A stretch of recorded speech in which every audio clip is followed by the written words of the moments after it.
Di dalam video ini, saya akan memberikan sedikit komentar dan review saya terhadap surat terbuka Pendeta Geren Lumoindong, anak dari Pendeta Gilbert Lumoindong. Kita akan saksikan bersama-sama di dalam video ini dan kita akan pelajari bersama-sama sekilas bagi teman-teman yang tidak tahu. Saksikan hingga selesai.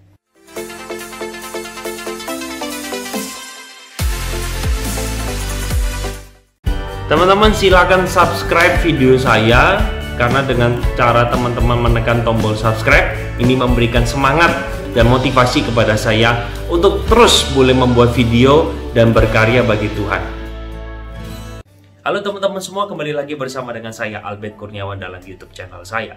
Teman-teman bersyukur sekali teman-teman terus boleh mendukung channel saya ini dengan menekan tombol subscribe, membagikan kepada banyak orang video ini supaya boleh memberkati banyak orang, dan terus doakan saya supaya saya diberikan semangat untuk terus membuat video dan mengajarkan kebenaran yang sejati di dalam firman Tuhan.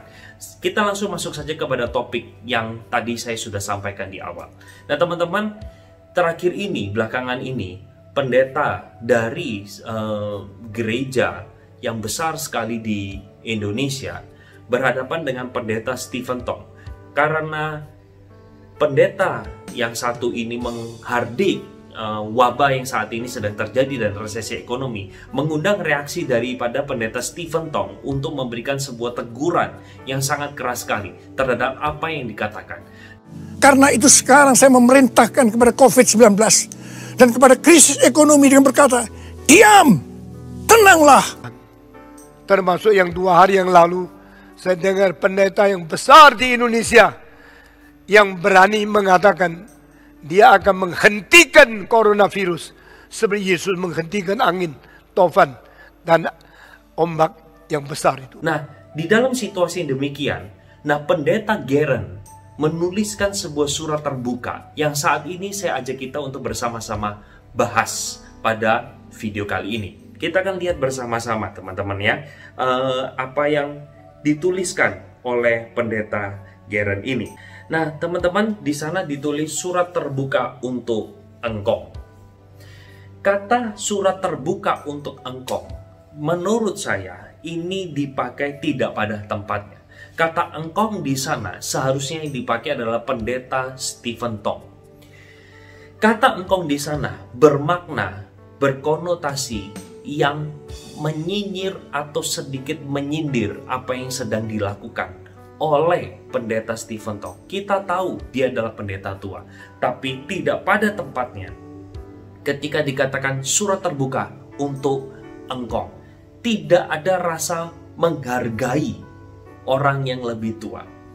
Sekali lagi teman-teman, jangan salah berpikir bahwa orang yang lebih tua bukan berarti selalu benar, tetapi kita patut memberikan penghormatan kepada orang yang usianya jauh di atas kita. Apalagi pendeta Geren ini adalah anak muda yang sangat berapi-api. Saya kira apa yang kamu katakan di dalam surat terbuka itu adalah salah satu bentuk kamu tidak menghargai orang yang lebih tua. Kita masuk ke dalam kalimat berikutnya. Ada seorang engkong yang di tengah-tengah wabah dan bencana corona bukannya malah meneguhkan dan menyatukan gereja Tuhan, tetapi malah memakai kesempatan ini untuk menyerang gereja lain dan mengintimidasi doktrin sendiri supaya terlihat paling benar dan paling hebat. Nah, teman-teman, kita akan lihat bersama-sama apa yang kamu maksud dengan meneguhkan dan menyatukan gereja Tuhan. Kamu tahukah perbedaan denominasi kenapa terjadi? Karena adanya perbedaan pengajaran dan beberapa diantaranya ada perbedaan pemerintahan. Nah, perbedaan pengajaran ini memang sungguh tidak bisa disatukan. Karena apa? Karena kami dari kaum Injili memegang bahwa kebenaran Alkitab itu mutlak adanya. Kita bersumber dan kembali kepada apa kata Alkitab. Sementara golongan karismatik sangat sekali menonjolkan karisma-karisma dan talenta-talenta, dan secara khusus yang sangat ditekankan adalah mujizat kesembuhan dan juga berbahasa roh. Sekali lagi jangan salah kira, yang kami pegang sebagai kaum Injili atau Reform itu adalah kami memegang Alkitab sebagai kebenaran yang sejati. Kita semua kembali kepada Alkitab. Artinya bukan berarti kami tidak percaya kepada akan fenomena mujizat ataupun bahasa roh. Bukan, kami bukan tidak percaya, kami percaya. Tetapi pelakuannya atau prakteknya harus dilakukan seperti 1 Korintus 14. Tapi celakanya beberapa gereja justru menerapkan hal yang tidak Alkitab katakan. Sekali lagi prinsip kita memahami Alkitab, kita memahami apa yang Alkitab katakan. Dan kita jangan menafsir apa yang Alkitab tidak katakan. Nah kalau sudah berbeda begini, bagaimana menyatukan? Saya ingin tanya. Oke silakan, kalau kamu adalah golongan dari karismatik, ayo gabung ke sini. Belajarlah Alkitab sesuai dengan apa yang sungguh maksud dari penulis Alkitab itu lakukan. Jangan kita menafsirkan secara eisegesis, kita memasukkan pikiran kita ke dalam Alkitab itu. Tetapi yang harus kita lakukan adalah mengeluarkan kebenaran itu dengan metode exegesis. Bukan A, tapi ek. A itu memasukkan, ek itu mengeluarkan. Kalau tidak demikian, maka yang kita mengerti bukan kebenaran apa yang penulis itu katakan. Kita justru menyampaikan apa yang menjadi pikiran kita. Nah sekarang kalau sudah memang berbeda, bagaimana kamu menyatukannya? Saya ingin menanyakan. Sehingga bagi saya, perkataan yang pendeta Geren lakukan, ini justru kamu ingin makin sombong. Kamu ingin memberikan ruang supaya biarkan segala bentuk pengajaran atas nama bendera Kristen itu dipersilakan. Tidak. Yang kami pegang kalau kekristenan itu tidak kembali kepada Injil atau tidak kembali apa kata Alkitab, what the Bible says, bagi saya itu adalah kesesatan atau kekeliruan. Paulus di dalam Galatia pasal 1 mengatakan, terkutuklah mereka yang memberitakan Injil yang bukan sesungguhnya Injil Kristus itu. Di dalam Galatia terjadi sebuah penyesatan di mana orang-orang Yahudi yang bukan dari golongan Paulus, mereka mengajarkan bahwa keselamatan harus ditambah dengan sunat dan perbuatan baik. Sebenarnya Paulus mengatakan tidak, keselamatan hanya lewat anugerah. Sekarang perbedaan itu tidak bisa dipersatukan. Kalau kamu mau bertobat, bertobatlah segera. Kembali ke dalam apa yang Alkitab katakan dan gumulkan firman dengan baik. Kita masuk ke dalam kalimat selanjutnya. Engkau pikir ada pendeta yang bisa buat mujizat dan menyembuhkan? Coba tunjukkan satu pendeta di Indonesia yang berkata dia sanggup menyembuhkan dan melakukan mujizat. Kalau ada, mereka harus dipolisikan karena itu penistaan agama. Hanya Yesus yang sanggup melakukan mujizat, bukan pendeta. Namun nyatanya tidak ada yang mengklaim demikian. Engkau hanya menggiring opini dan menyebarkan hoax saja. Engkau memberi tantangan yang tidak masuk akal. Karena itu saya akan menjawab tantangan itu dengan tantangan. Saya menantang engkau untuk menjadikan gereja engkau yang sangat besar, yang disertai dengan aula musik termewah di Indonesia, yang bernilai puluhan miliar, bahkan ratusan miliar untuk dibuka dan dijadikan ruang isolasi COVID-19. Mari kita lihat apakah engkau cuma bisa sembarang menantang atau punya integritas. Nah bagi saya di dalam bagian ini, dia memberikan tidak menjawab tantangan yang diberikan oleh pendeta Stephen Tong. Apa sih tantangan yang diberikan oleh pendeta Stephen Tong? Lah kamu kan di dalam video YouTube banyak sekali beredar kamu memberikan kesembuhan. Jangan dilorong, sebelah kiri saya semua bergandingan tangan. Bergandingan tangan semua, angkat tinggi. Tuhan akan urapi, pa. Siap terima nama Tuhan. Siap? 1, 2, 3.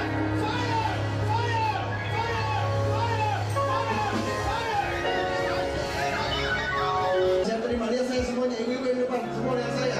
Siap terima, 1, 2, 3. Terima.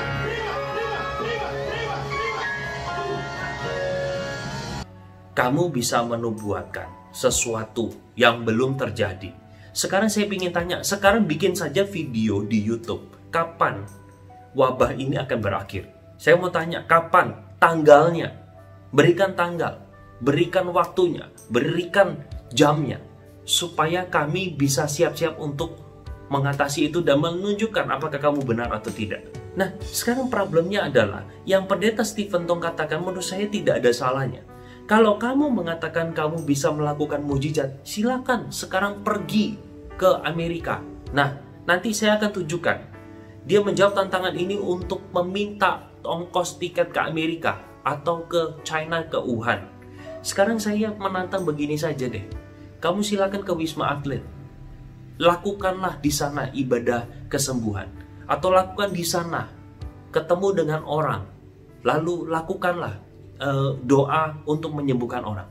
Bagi saya apa yang kamu katakan itu justru tidak menjawab tantangan yang ada, malah memberikan tantangan balik kepada Pendeta Stephen Tong dengan mengatakan pakailah gerejanya untuk bisa menangani pasien-pasien yang saat ini sedang menderita. Dan bagi saya tantanganmu ini juga nggak masuk akal sih. Kamu memberikan tantangan yang tidak masuk akal. Sekarang kalau satu gedung simfoni itu dijadikan tempat untuk perawatan, berapa biaya yang harus dipakai? Makin besar bukan? Bukankah lebih baik biaya itu kita alokasikan kepada rumah sakit yang membutuhkan? Kita membelikan APD kepada rumah sakit. Kita memberikan masker kepada masyarakat yang kurang mampu. Ketimbang harus mengubah satu bentuk gereja yang tidak cocok dipakai untuk pasien-pasien yang sedang sakit. Kita lanjutkan di dalam surat berikutnya. Yang terakhir, engkau berkoar-koar, selama ini hanya satu arah. Saya undang dengan hormat dan dengan kasih untuk berdiskusi secara publik bersama dengan teolog-teolog Pentakosta dan karismatik. Karena saya mendengar berkali-kali engkau diundang berdiskusi, berdebat namun tidak bersedia. Waduh, semoga tidak benar. Karena kalau kamu cuma menyerang satu arah, semua juga bisa kong. Ayo berani pertahankan juga. Selama pertemuan bisa diatur secara online. Pertemuan tertutup yang disiarkan live juga boleh. Tapi engkau harus ikut. Jangan hanya ring 1 atau ring 2 yang maju. Tenang saja, kita semua beretika dan penuh kasih kok engkau. Di dalam surat aja kamu justru tidak menunjukkan sebuah etika yang baik kok menurut saya. Dengan kata engkong itu kamu justru tidak menghormati beliau sebagai seorang rohaniwan senior. Semua ini saya sampaikan setelah saya doakan berulang kali. Karena saya mengasihi jemaat Tuhan, semoga bisa dewasa rohani di masa-masa ini dan utamakan persatuan, biarlah Allah menyertai dan menyelamatkan kita semua. Di dalam bagian yang terakhir kamu katakan kamu mengasihi jemaat Tuhan.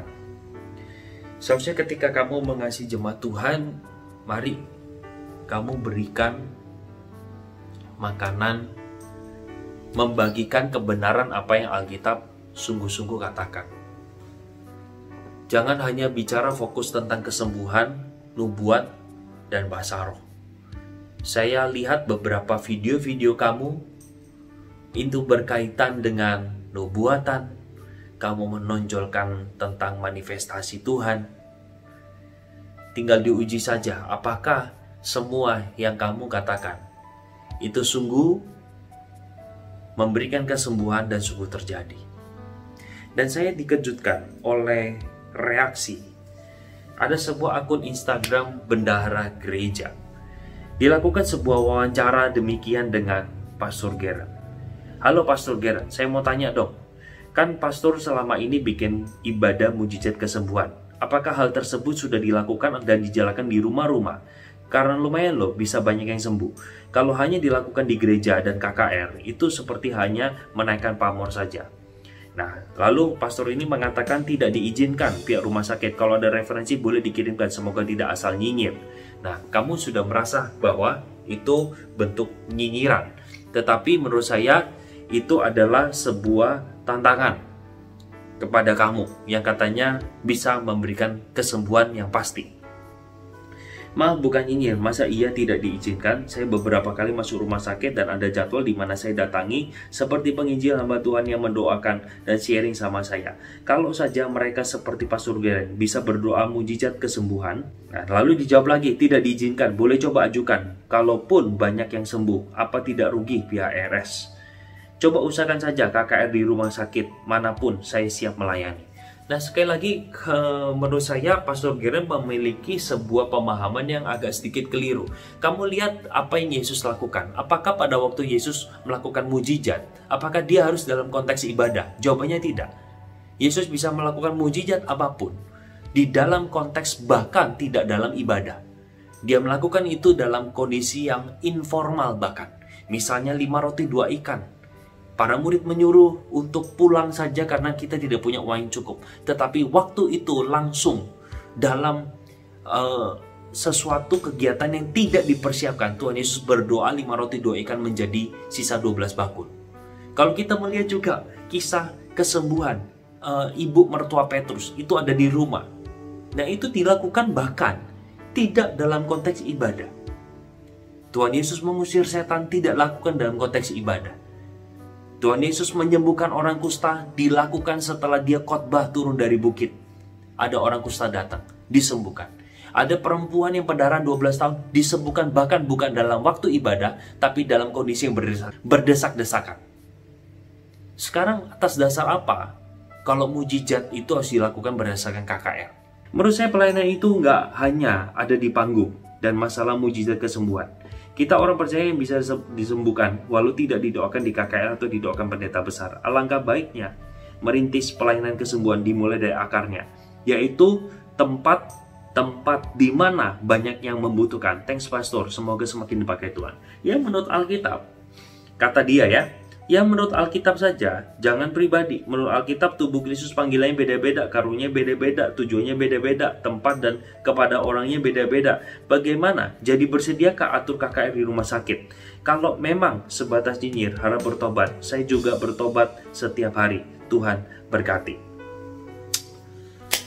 Sekali lagi pemahaman dari Pastor Geran ini, saya kira adalah sesuatu yang keliru. Sesuatu yang seharusnya tidak patut untuk kita contoh. Sekian saja video saya. Maaf kalau terlalu panjang, tapi semoga ini boleh menolong kita memahami kebenaran yang sejati. Sampai di sini Tuhan memberkati. Bye-bye.